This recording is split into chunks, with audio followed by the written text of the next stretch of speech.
Hello everyone, this is Cipher Dec, and we are back in EverQuest, and what I'm doing right here is turning in the war braids from the Berserkers to Captain Rockgrime, and the experience is really good. I wanted to get more. I actually was all over the place yesterday doing, I was first at a Skyfire camp, then I went to, Mistmoore, and as you can see here, and was in a CE camp, or Castle Entrance, and, this group was pretty good. We had an enchanter, 2 wizards, a paladin, a cleric, and an enchanter, I believe. And we did pretty well for a long while, but it ended up we pulled at the wrong time at one point, and so we ended up getting bit by it. So I was gone for 3 days, and I'm so glad to be back. I really didn't get time to do as much as I wanted while I was gone, but I was able to create and edit, or record and edit a video for Stranded Deep. If you've heard that game, you may want to check it out. I'm probably more fascinated with that game than any game outside of EverQuest right now, just because of the pure mechanics of it. Though they are still in alpha, there's a lot of things I want to come from the game that I don't know if they will actually bring to it. So check that video out if you wish. I'm not really trying to say, hey, you gotta check out the... I don't do that kind of stuff. I'm not a person that's going to advertise everything that's on my channel every time I do a video. I'm just, this time, because it's not something that I would promote in the EverQuest forums, just thought I would let you know that it's there if you want to watch it. So this group was pretty good, but you'll see that throughout the whole day, the amount of experience that I have barely moves, and at the end of the day, when I finally go and do a kite, I think it's above still, away from leveling. I want to thank a great friend of mine who's helped me with a lot of things in EverQuest. I don't know if he wants me to say his name, so I'm not going to until he says otherwise. But he ended up spending some time in a dungeon and got all of the runes that I need for not only 34 but 39. So I was able to get my level 34 kite spell. That's what I'm showing at the end of the video, is me using the new kite spell and how much mana it saves me. I think what I'm going to end up doing, because the fact that though every group that I was in was with somebody who I've been friends with or become friends with, I think I'm going to try to solo in Overthere, just because of the fact that group experience, though we're in full groups the whole time, just seems so minimal. The experience you get per pull, per hour, or however you want to calculate it. So I think what I'm going to do, so that I can maximize my experience, is I'm going to quad kite Berserkers only in the Overthere, and then of course deal with ads as they come.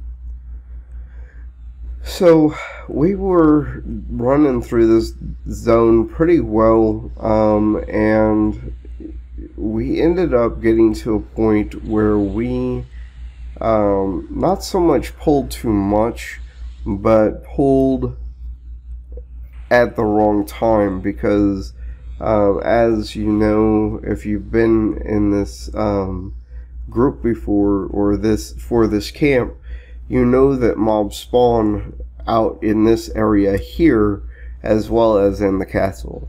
Well, we ended up pulling I think 4 or 5 mobs had a full spawn on here, and our enchanter and cleric just couldn't handle the amount of people that were pulled, or mobs that were pulled. And I said at the beginning of the fight, when we were starting to get to an iffy point, that to let me know and I'll evac us. Well, by the time they were wanting me to evac, I already had mobs on me, 2 or 3 mobs, and I wasn't going to live the 9 seconds to evac. So, I was probably about 5 to 10 seconds from death anyway. So, no evac this time, ended up dying, and it's really an oh well kind of thing, because I don't believe anyone else died, and if they did, I didn't really hear much about it. Maybe, I think, Nico might have died while running back, but he had his corpse and everything before I even got back to the zone. I went and picked up my corpse, and then went AFK and got some food and drinks and whatnot, and ended up going to Dreadlands and grouping there. It was pretty funny, because you would think that the experience there would be better, but it wasn't. It's a great group. Again, friends in the group as well. So you can't really put down experience, because any kind of experience that you get is always going to be positive. It's just, you have to think to yourself, is this something that you could make, could you do better on your own?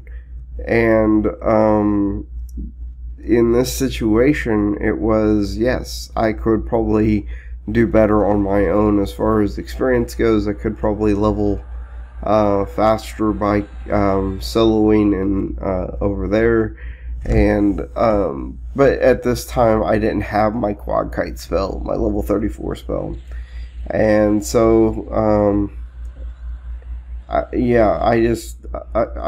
stayed in groups because they were full groups. You had the full group modifier. I was in zones where XP modifiers were positive, and well, except for Dreadlands, I believe, but still, I was where I should have been for my level. So, as you can see, this is probably the point. I can't really remember off the top of my head, but this is the point where we start getting too much. I'm going to probably end up dying to one of these werewolves. I can't really remember, but I didn't keep that much footage from this event, because I don't like showing me dying, though that may be something that you like to see. So let me know if you want to see me dying in videos more. Though I don't make it a point to die very often. The only time I usually truly die a lot is either I'm solo or whatever. So as you can see here, this is the point where I start doing crowd control to keep mobs off of Keza, and later on this ends up biting me in the butt. So here we are in Dreadlands, and if you look at my experience, it's barely even moved from the point at which we were in Mistmoore. And though I did have that experience loss from the death, you'll see by the end of this section of the video, I'm not any further along. So as far as wizards go, once you get the ability to kite, to quad kite, it's best to just do it. Just quad kite until you can't anymore. Now, as far as South Carolina goes, you can start kiting from the time you're level 24, because again, all you need is soul potions, or if you have the money to get J boots, then get J boots. But yeah, you can pretty much start soloing then if you use the method I do, because again, I don't use the snare, which you get at level 24 or get at level 29. And the best place to start kiting is at what's called KFC in South Carolina, or the Avioc fort, or what, again, I don't know what you would call it specifically, but you should know what I'm talking about as far as that goes. Start at something, start at whatever mob is blue to you, get 4 of them, and run around and do that mob. Again, you have to probably calculate how much mana the spell uses per cast, how much mana you have, and expect that at least 10 to 20% of your mana is going to go to resisted versions of that spell. So that way you can calculate what mobs that you should be pulling. Also, you may want to test it out, practice on certain mobs, but by the time you're level 29, which is 5 levels above the actual spell that you're using, you're able to solo the actual Teshmanos, which are going to start out red to you, I believe, and then they will turn blue after you level a few times. Plus, quad kiting is the fastest way to get through hell levels. Hell levels to wizards should be nothing until we get to our 50s, just because of how I'm trying to say it without being snobbish about, yeah, it's just the best experience until you get up into the higher levels, and even up into the higher levels because of the fact that you can quad kite Sea Furies if you get the chance to, because it's usually camped a lot. But if you're a night person like me, then you can probably get to where you're pulling at least 2 or 3 at a time and should be fine. So I guess I'm saying that group when you feel like you don't want to just run around all the time. Also to socialize with your friends. And again, I have no problem with grouping. If someone asks me to join a group, I'll join a group. But just know that as a wizard, you will be better off soloing by quad kiting because of the amount of experience that the mobs give you, and the fact that you're the only one getting the experience. So it seems to feel like you're doing more towards your level than by grouping. I don't know though. I may be wrong. I'm just very biased on the fact that once I was able to start quad kiting, the experience just rolled so fast. 10% per pull is just insane, and if you can actually pull off that same camp at Split Paw at level 24, then you'll be level 20. You'll be level 30 in no time. So that's just my piece on that. So we have a healer and warrior combination that's doing it right. If you are a healer and you keep healing your warrior past 40% or even 35%, then you're doing it wrong. Your warrior should always stay at the optimal 35 to 40% health. This way they can, I think it's enrage is what they do, or something along those lines. But yeah, you wanna make sure that they stay at that point. Of course, he probably has is it Chloro? What is the regeneration spell that druids cast? I think that's why his health is still going up. But yeah, he was a boss, especially as an ogre. He was holding taunt without any effort. It felt like, though he played his character very well. So it was just great grouping with him because he was so good.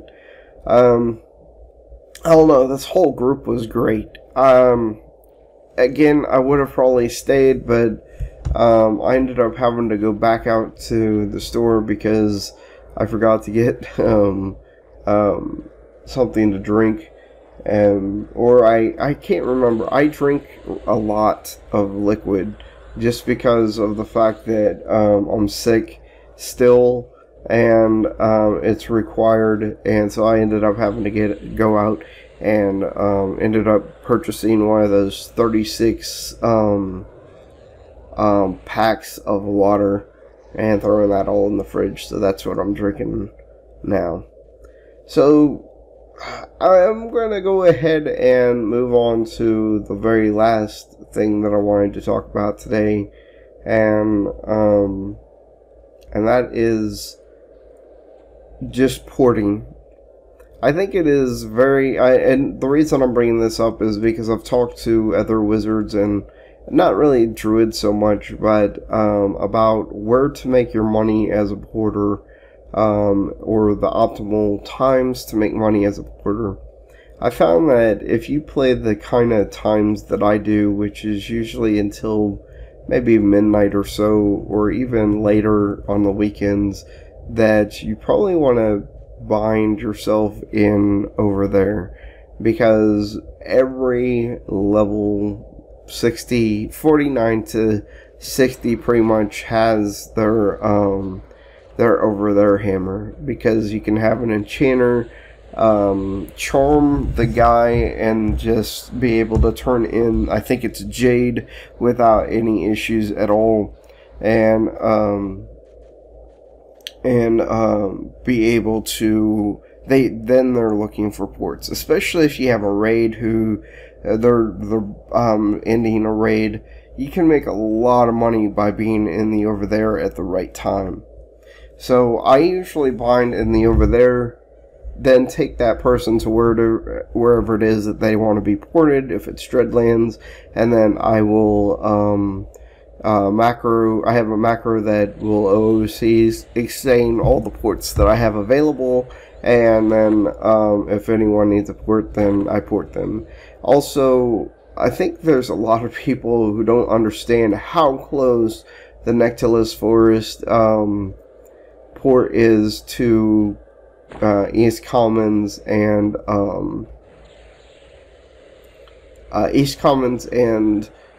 Lava Storm, because every time someone says that they want to port to West Commons, I'll say, well, I can port you to Nectilus Forest, and that will allow them to be able to run to either zone that they want to go to. But anyway, I make a lot of money off of being in the Overthere at the right times, because the higher end guilds will usually pay more. I think I've been given gems I was given 80 plat the other day by another guy, and I'm usually this is how I do it though, is I don't ask for money at all. Not in my OOC, not whenever I'm talking to them. And usually I will port them and say, I hope you have a great day, and then I load up my gate spell to wherever location I'm going next, and then start to get ready to gate, and usually that's when I get money handed to me. Or some people will just hand me money before we even start the port, and that's always awesome also. Now, the whole thing, I don't want to bring up any kind of thing where we're dogging on a guild, because I think guilds will do whatever they want to do, and people within those guilds will do what they want to do as well. But this thing with Dial-a-Port that's been going on, where all they do now is ask for money. In every OC I've heard from them, all they're doing is asking for money now. And I think this is keeping them from maybe customers that they would have had, because of the fact that that's, if you just, anytime you go into a zone where people don't have easy access to a city like South Carolina or North Carolina, or any of those zones where also a druid port is close to, and just watch what Dial-a-Port says. It's usually some message where asking for money, but so I don't know. I just, every time I see a Dial-a-Port message now, it has to do with them asking for money. And if you don't ask for money, you will get more money, because I think there was one person not too long ago where, when I wasn't able to port, I asked if I could get a port, and they had a mandatory 40 plat minimum. It's, who do you think that you're porting? Do you think that everyone you port has level 60 main that can afford to pay you 40 plat to port? I don't know. I'm just very biased, I guess, because I think if someone is going to give you money to port, then they'll give you money. If they're not, then they're not. I don't charge people who are who need ports that pay me 5 plat. I've gotten to the point where I deny it. I don't need your money if you can only afford 5 plat, because that means that you need the money more than I do. And I think this is a consensus that that a lot of people have, is that I don't need your money. I like getting money for ports, don't get me wrong, but I don't want to take money from someone who is probably going to need it more than I do. And the reason I say that is because the class that I'm playing, I'm able to actually solo certain mobs to get items that I can sell for money. But, you know, I'm not the norm as far as people go, whenever it comes to money. Definition, who's the enchanter in this group, when they were in their 20s, I invited them from, I think, North Carolina to come to Mistmoore to be in our group. And since then, I've known them the whole time. And we've shared the same camp. And she sells the shadow rings at the price that they need to be sold at, which is 300 plat.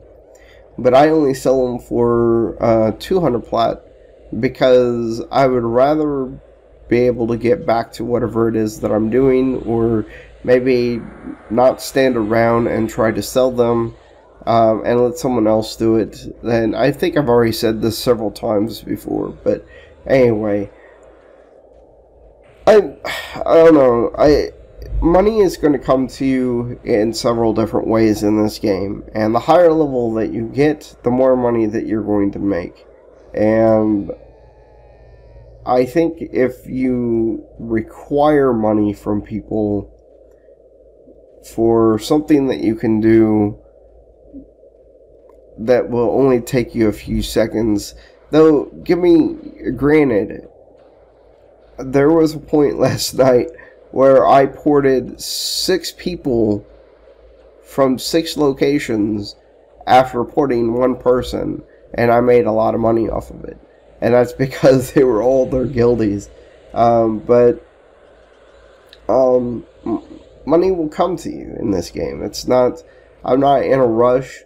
Would I like to have a mana robe and have 800k? Yeah, probably. But it's not a requirement. So here we are. This is my first pull. It's only 3 mobs because the other 2, one of the spires was camped, so I was only able to get 1. But we ended up just watch how much mana the spell uses, and then also being able to use harvest afterwards. I think I ended up only having used 30% mana for this whole pull. And of course, before I pull, I always have harvest up anyway, because you never know when you're going to run out of money, mana.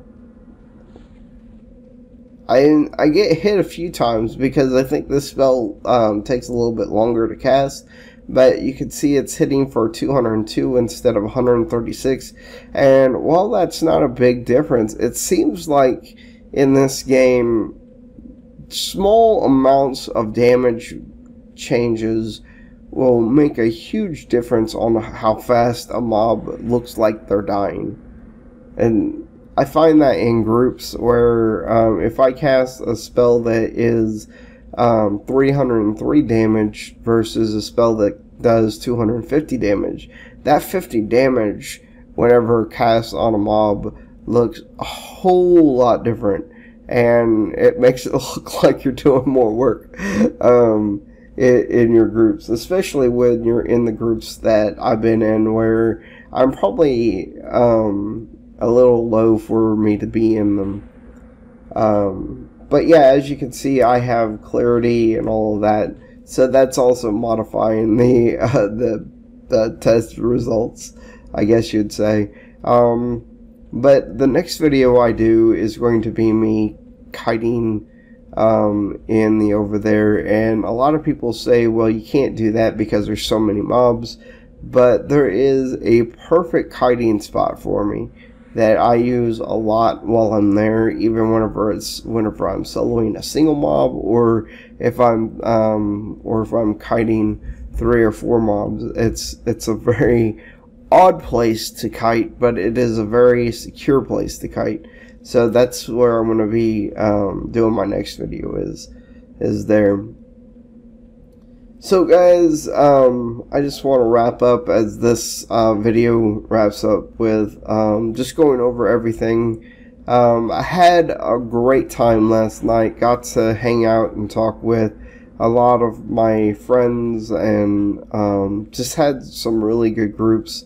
Also got probably about 200 to 500 plat just off of porting, and that was whenever I wasn't even really saying that I was porting. It's more of I was in the Overthere and people were saying that they needed ports, and I just say, hey, you need I can port you. By the way, that was awesome to finally kill all the mobs at one time with 0 resist that whole pull. But yeah, I was able to make pretty decent money just because of the fact that I was in the right place at the right time. I think all of Taken or something like that was in the zone, and I ended up porting their main tank, and I don't know if he's their main tank. I don't know who's who in the guilds, but anyway, I poured a tank who is wearing their epic. So yeah, as you can see here, it was actually 50% mana. You really can't tell, again, because I have clarity on, but then I cast my favorite spell, and it makes it all better. Alright guys, thank you for watching. This is Cipher Dec. Peace out!